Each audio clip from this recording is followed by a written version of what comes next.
talked last night about the fact that USAID, which provides humanitarian relief to people around the world at the expense of taxpayers in the US, about $40 billion a year, is being gone through with a fine-tooth comb by Elon Musk and his Doge team. And I tell you what, Trump's administration do not look like they are going to let up, despite the cacophony of criticism that was unleashed when Musk went into the offices with his team and demanded access to all of their records. Elon Musk tweeted today that USAID is a criminal organisation, and Caroline Leavitt, the White House spokesperson, she outlined exactly why US taxpayers should be outraged about what's been allowed to happen with USAID under the Biden administration for so many years. Have a listen.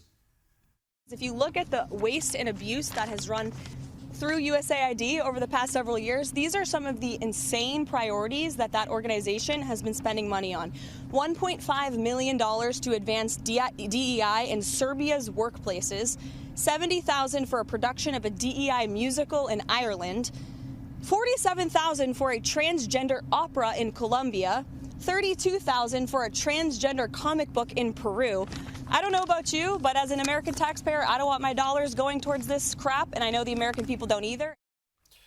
It's the first time I've ever thought of a transgendered opera as being humanitarian relief. But there you go. Marco Rubio, who's now taking control of USAID, basically said this has been the problem. They've been a law unto themselves.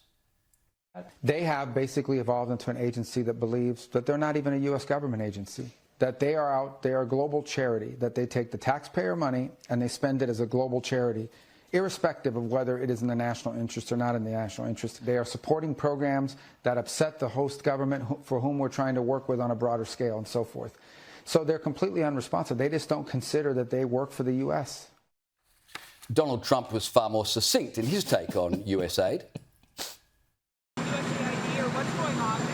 Well, it's been run by a bunch of radical lunatics, and we're getting them out.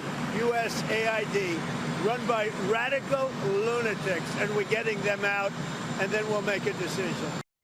Caleb, it's hard to argue. I mean, the more you hear about the money that is being wasted, thrown around on all manner of lefty fetishes, like transgendered operas in Colombia, would anyone have ever imagined that was an aid project?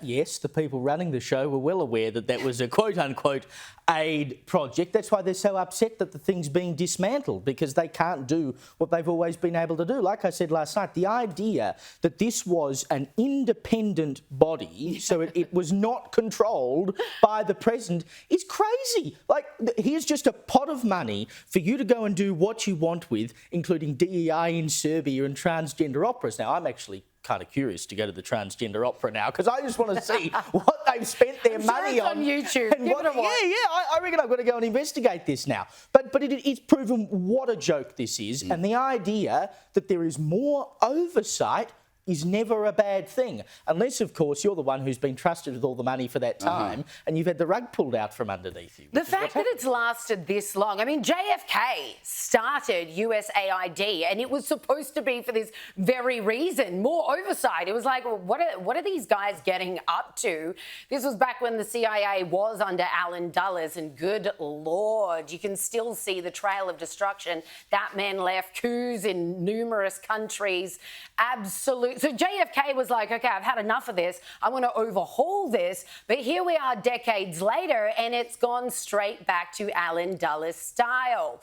USAID is a front for the CIA. Technically, it has a budget bigger than the State Department and what's the other department? The CIA itself.